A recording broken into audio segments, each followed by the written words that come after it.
watching the It's Her Time podcast with Cody and Jess. Welcome back to the It's Her Time podcast show.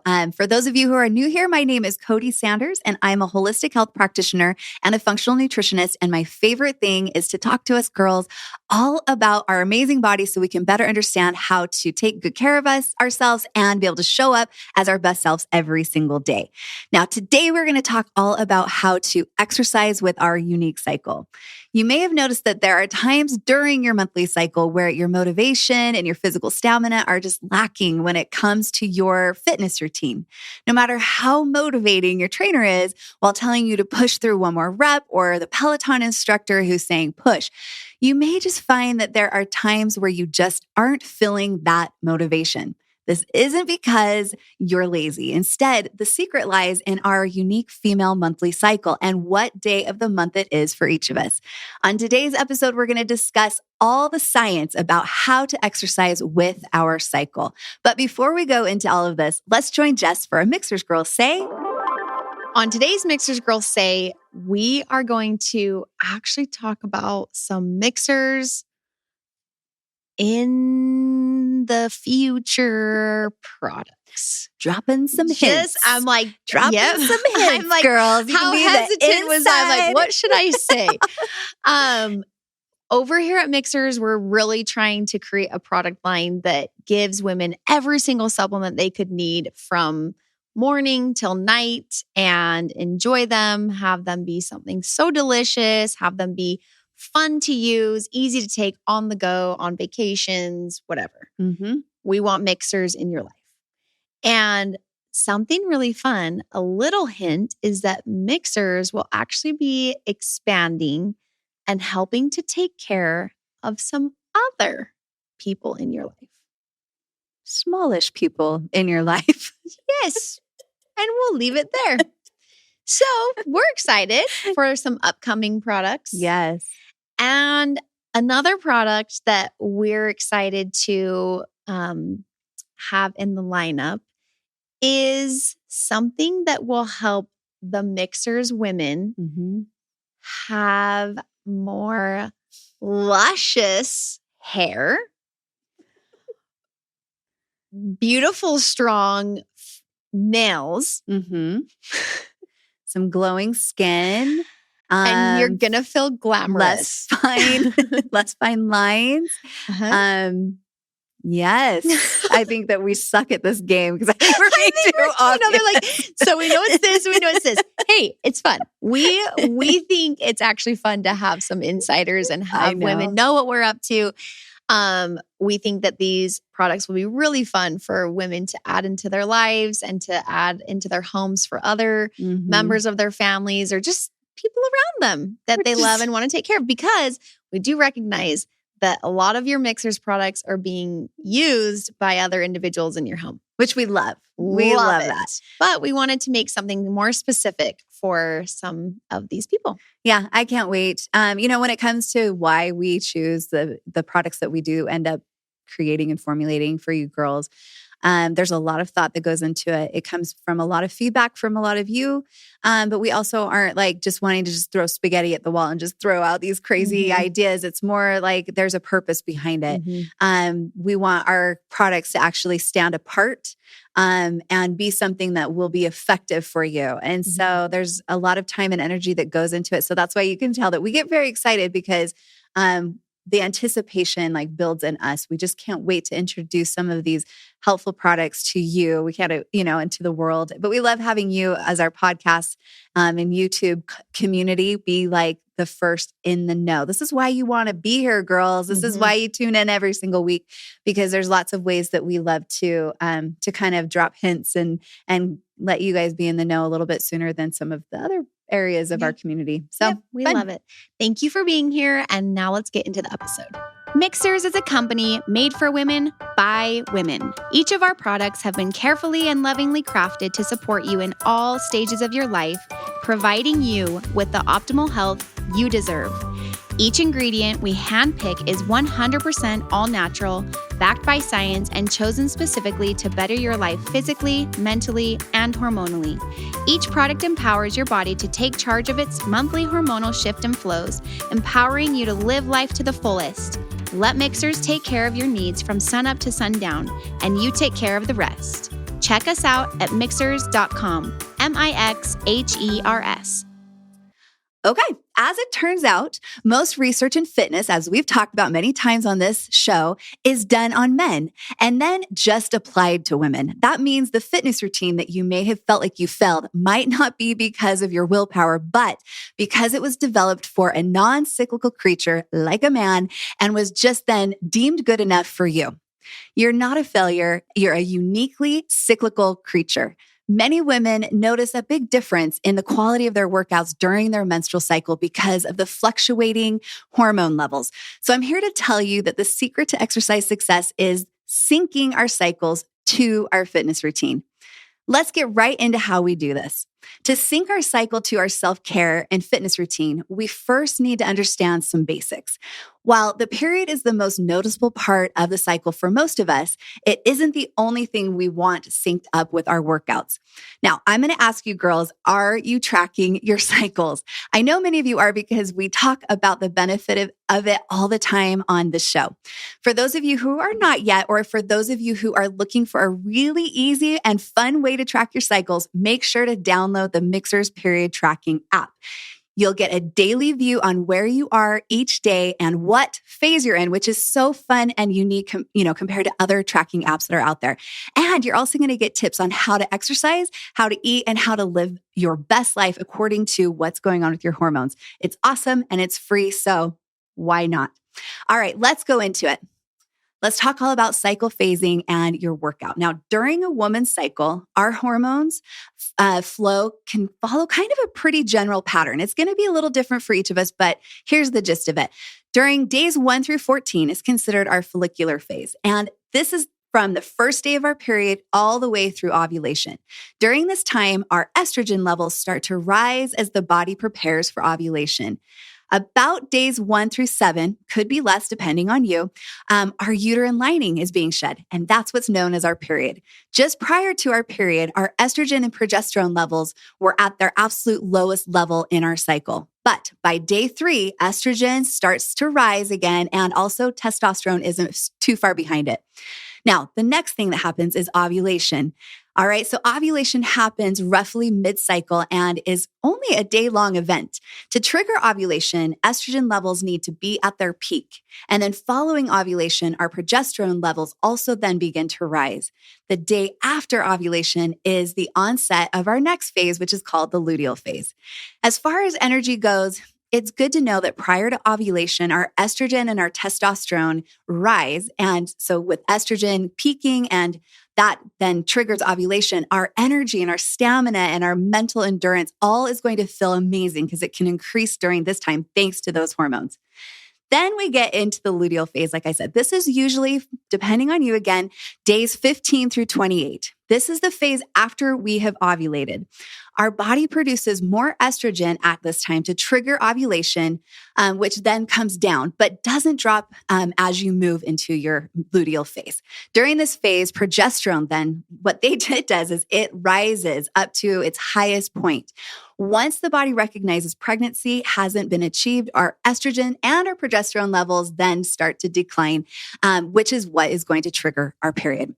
It's important to note that this is just a general framework for discussing our menstrual cycle. Not every woman is going to ovulate on day 14, and not every woman has a 28-day cycle. But with consistent tracking, like I was talking about, you'll be able to adjust based on your unique cycle.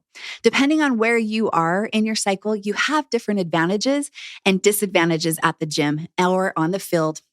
And that's what I mostly want this whole conversation to be about today.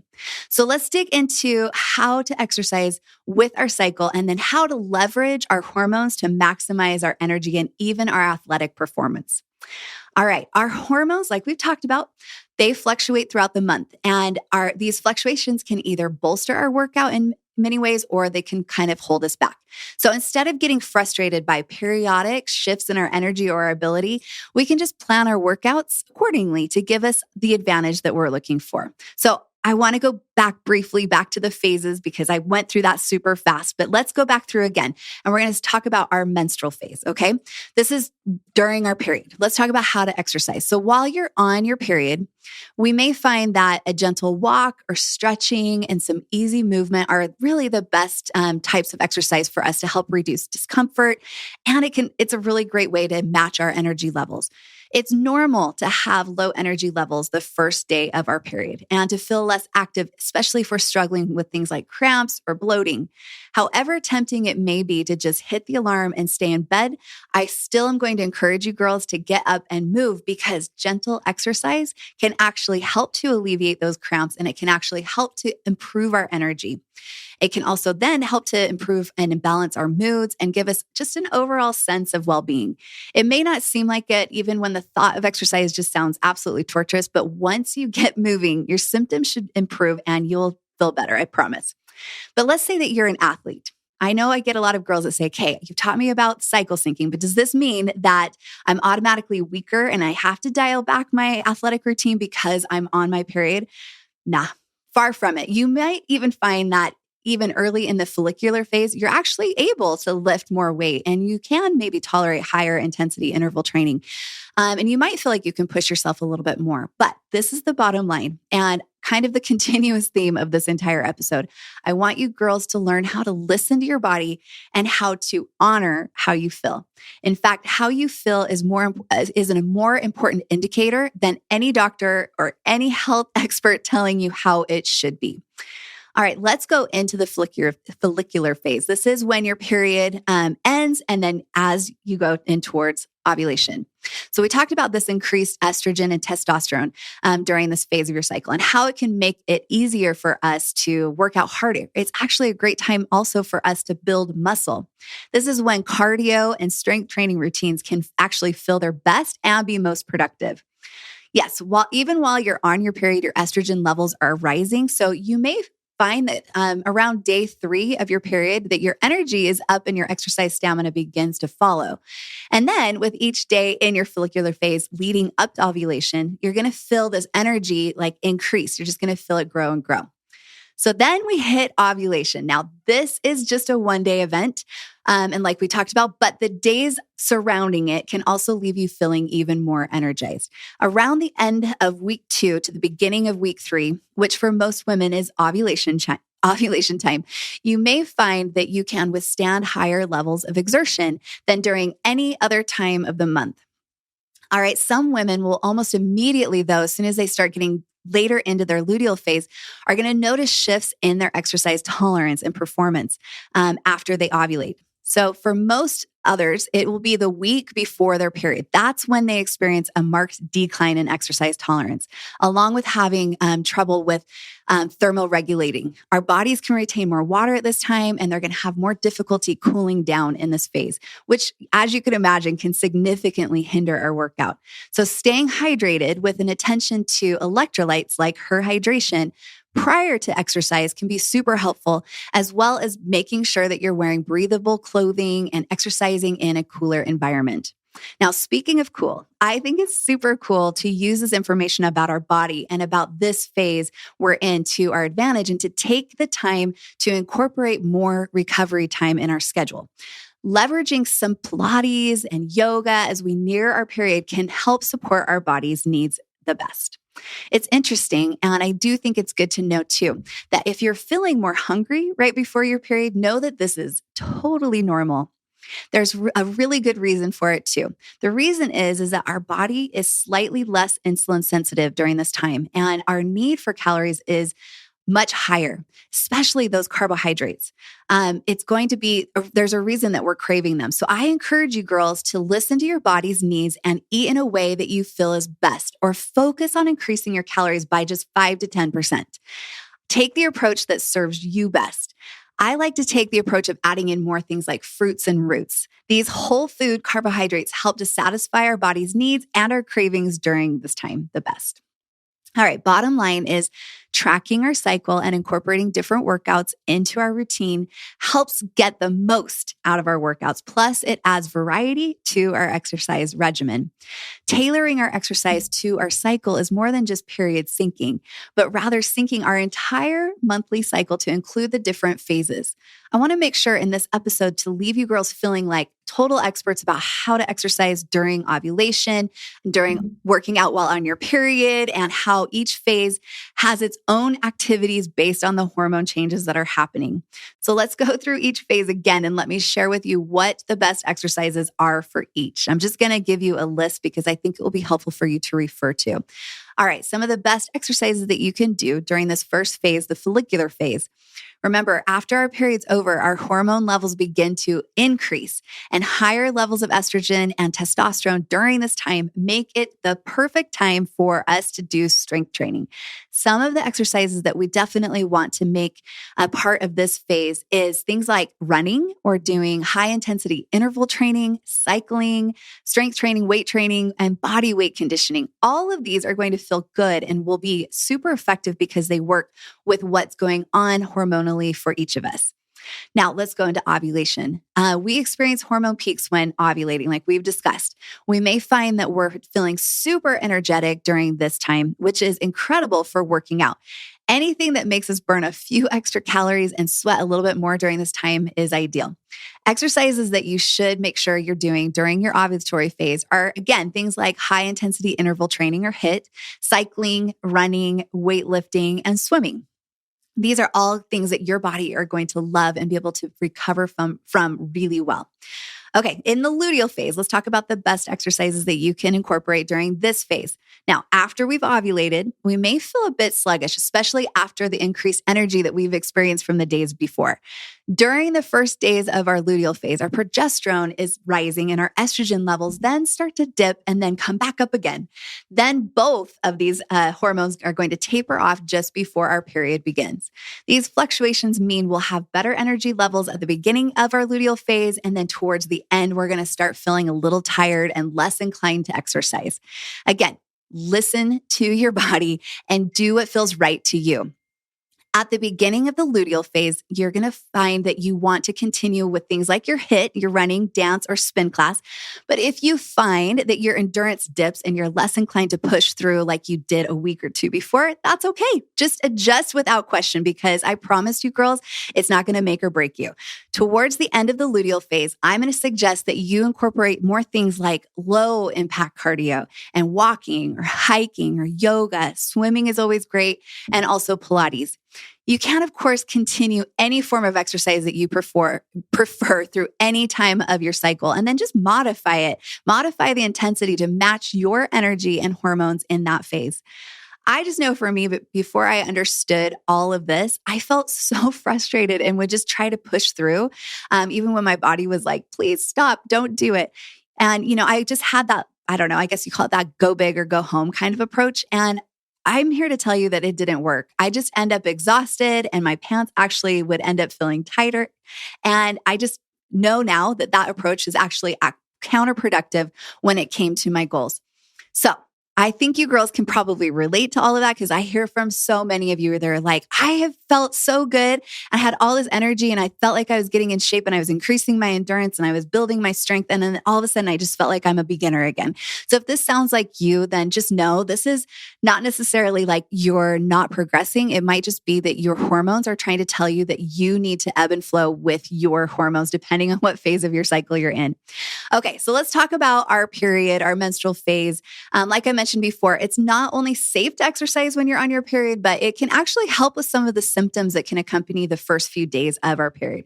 So while many women are going to shy away from working out while on their period, it's not necessarily a time to avoid exercise altogether. Sure, if you're doubled over with cramps, exercising is not going to sound very fun. It's not going to sound ideal, but some gentle movement may be just the thing to help alleviate some of your symptoms. If you're feeling super tired, the best thing to do is just listen to your body. I can't say it enough, right? Don't try to overdo it with a strenuous workout. Some of the exercises I recommended during this time of the month are simple things, kind of like easy on your body things, but still count. Things like walking and yoga and Pilates, and honestly, just stretching feels so good because we all know sometimes like muscles get a little extra tight, especially in the lower back. Stretching is amazing. Okay, let's dive into something else that's interesting here. One of the things that I get asked a lot and I want girls to really understand is, can exercise affect our period? And what I mean is, we've talked about how our menstrual cycle affects our energy and athletic performance, but what about the other way around? Can exercise affect our menstrual cycle? And the short answer is yes, absolutely. Normal, regular exercise impacts our hormones in very positive ways. It's a good thing. Healthy levels of moderate cardio and resistance training can actually do wonders for our health. But sometimes excessive exercise or workouts at a very elite level can lead to changes in our menstruation, especially when this level of exercise is coupled with undereating. Some women even lose their periods altogether, which is known as amenorrhea. This threshold is different for every woman. You know, we're all unique. And some women are prone to experience cycle changes with exercise and diet routines that don't affect other women. It's a very delicate balance, and you really just have to find what works for you. So, one of the things that people will notice is they start to experience irregular periods. So when we are putting our bodies through extreme stress levels, it can determine that now is not the best time for getting pregnant. So it shuts down ovulation, which then leads to an irregular cycle. So if you start exercising intensely and you're not consuming enough calories to compensate for this increase in activity, your body is actually viewing that as stress. And this can result in irregular periods, like I said, or a loss of your period altogether. And some women may just experience things like a lighter or shorter flow than normal after embarking on a new exercise routine. And some women experience heavier bleeding, or they will have spotting during the month in between their period. So if you've noticed a difference in your period since changing your fitness regimen, you may need to have your hormone levels checked. And I'm going to especially encourage you to get your progesterone levels checked, ideally on day 21 of your monthly cycle. This is the approximate day that your progesterone levels should be at their peak. And if your progesterone levels, as you test them, come in low, this can be a telltale sign that your body is not handling the stress you're putting it through very well at all. So there's a reason that a lot of female athletes do lose their period. It's common because of the severe strenuous exercise, and then also sometimes the poor fueling that result in a significant hormone imbalance. Even though just recreational athletes, they can lose their period too or experience irregularities in their cycle. It doesn't just happen to Olympians or professional ballerinas. Amenorrhea can manifest due to any combination of overexercise, undereating, weight loss, or just stress in general. Many elite athletes and more casual exercisers experience all of these things in some form, and it's the perfect storm that results in the loss of our period. If you lose your period after beginning a new fitness routine or training program, although I know it may seem like it's a gift from heaven, it's actually not. You're going to want to meet with a licensed healthcare provider to have a thorough workup on your health done. Because remember, having a healthy period is a sign of health. It's a health marker. Not having a healthy period is a warning that your body is actually in dis-ease. So exercising with your cycle doesn't have to be this huge, complicated endeavor. I want you girls to check in with your own intuition. Because you are already having the cues from your body. I know you have. It's a matter of just respecting, though, the signals that your body's giving you, and then not unfairly trying to hold yourself to the same standards as maybe your male non-cyclical counterparts. Because I promise implementing these strategies that we've talked about today can support your hormones so that they work with you and not against you to help you achieve your fitness goals. It's a serious game changer when we know how to tap into our female superpowers all month long. I'm telling you, when I have worked with clients who have struggled and have felt frustrated because they've maybe hit a plateau, when we've really gotten in tune with what's happening with their monthly cycle and adjusted their workouts and their nutrition accordingly, all of a sudden their body was like, thank you. And it just allowed the excess weight, or it allowed the muscle building, or whatever it is, their body composition goals they had, it allowed them to achieve it. So anyways, I feel like this is something that if we can all become pros at, we're going to be able to benefit much more than if we just try to exercise like every human being on the planet. All right. Was this fun? Do you feel like you've learned something new or have a better handle on how to implement these strategies into your life? I'd love to hear your thoughts. You can share your thoughts in the comment section below. If you're watching us on YouTube or if you leaving us a rating and review on your favorite podcast platform, you can also join us and join the conversation in the Mixers Girl community by visiting our website, mixers.com. That's mixers.com. Just go to the top right-hand corner and click on community to join. Thank you again for tuning in. It's always so fun to get together and have these empowering conversations. If this episode was helpful, please share this episode with the girls in your life. I hope you'll join us again next time. Just know that we drop new episodes every single Tuesday. And if you subscribe, you'll never miss an episode because they will be right there ready for you to watch or to listen to. Until next time, I hope you tap into your superwoman powers and really listen and honor your body as you nourish and are active during all phases of your monthly cycle. I know you can do it, and I know you're going to love it. Have a very happy and healthy week, girls. We'll talk soon. Bye.